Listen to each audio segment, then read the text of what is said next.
Je dis merci à Dieu pour la vie. Merci pour le Sauveur Jésus-Christ. Merci pour tous ses bienfaits.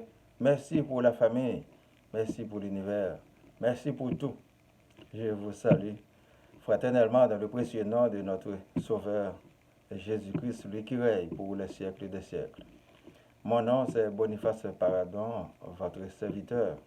La nouvelle naissance nous met automatiquement en réconciliation avec lui pour avoir la vie, pour apprendre à choisir le bien et rejeter le mal. Donc à ce moment-là, nous vivons pour lui et en lui en tant que des enfants de Dieu, des enfants de lumière. Nos actions doivent nécessairement refléter sa lumière afin d'aller chercher les autres qui sont encore dans les ténèbres, dans la noirceur du dehors. Il nous attend tous dans son seul troupeau pour nous mener vers le Père.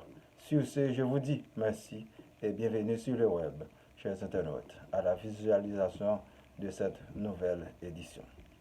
Le titre d'aujourd'hui, c'est Comment nos crimes nous séparent de Dieu. Ésaïe chapitre 59 du verset 1 à 4. Non, la main de l'Éternel n'est pas trop courte pour sauver, ni son oreille trop dure pour entendre. Mais ce sont vos crimes qui mettent une séparation entre vous et votre Dieu. Ce sont vos péchés qui vous cachent sa face et l'empêchent de vous écouter. Car nos mains sont souillées de sang et vos doigts de crime. Vos lèvres profèrent le mensonge, votre langue fait entendre l'iniquité. Nul ne se plaint avec justice, nul ne plaide avec droiture. Ils s'appuient sur des choses vaines et disent des faussetés. Ils conçoivent le mal et enfantent le crime. Pour la prédication, mes bien-aimés dans le Seigneur, le prophète Ésaïe nous interpelle à nous appuyer sur l'Éternel et à nous conformer, à conjuguer nos efforts afin de bénéficier de la grâce infinie de Dieu. La main de l'Éternel est assez puissante pour nous sauver. Voyons comment il a envoyé dans le sens spirituel son Fils Jésus pour nous sauver. À cette époque, il parlait vraiment en esprit au peuple de Dieu. Ceux qui devaient être sauvés n'avaient pas du tout de la difficulté à maîtriser sa prédication, mais pour d'autres, ce n'était que de l'incompréhension totale. L'Éternel Dieu est toujours prêt à nous écouter et à nous exaucer, mais souvent nous sommes en rébellion à sa parole. Nous cherchons à obéir et à plaire aux hommes visibles au lieu de plaire à Dieu de manière spirituelle.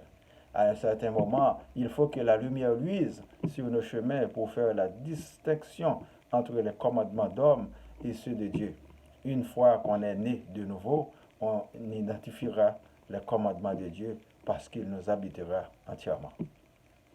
Les prophètes nous parlent de nos péchés qui nous cachent la face de Dieu.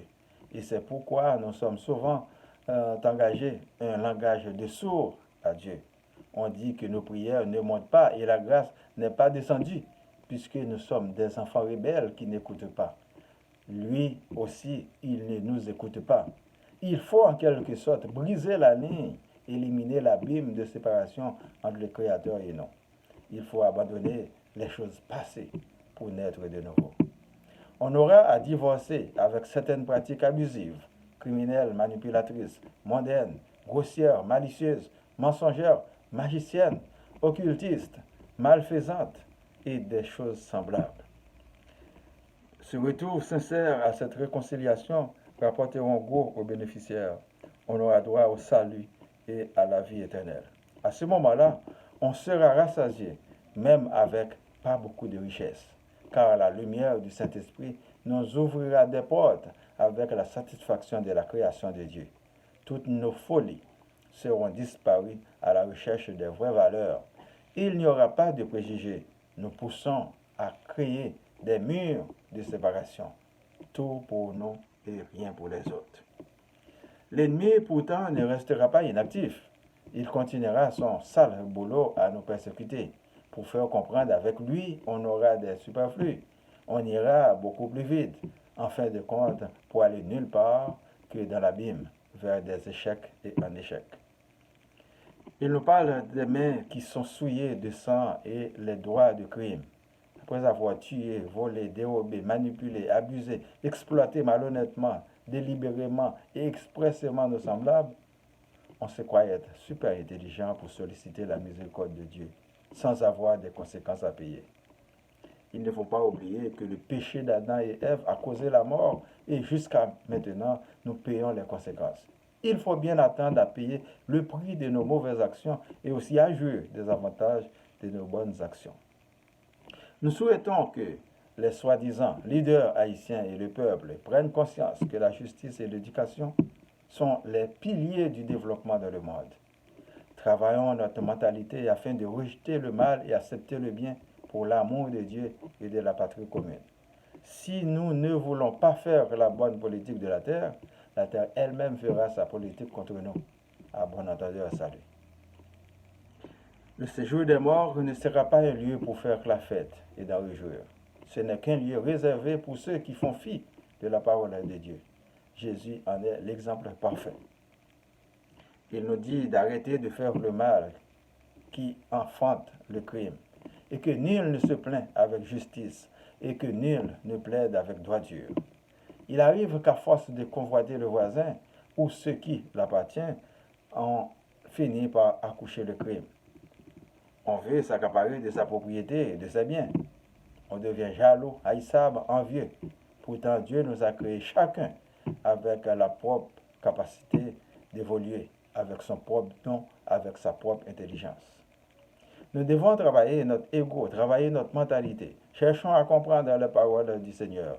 Cherchons à méditer les Saintes Écritures afin d'être nés de nouveau en Christ, au lieu de chercher à s'accaparer et à rassembler aveuglément des choses futiles et vaines.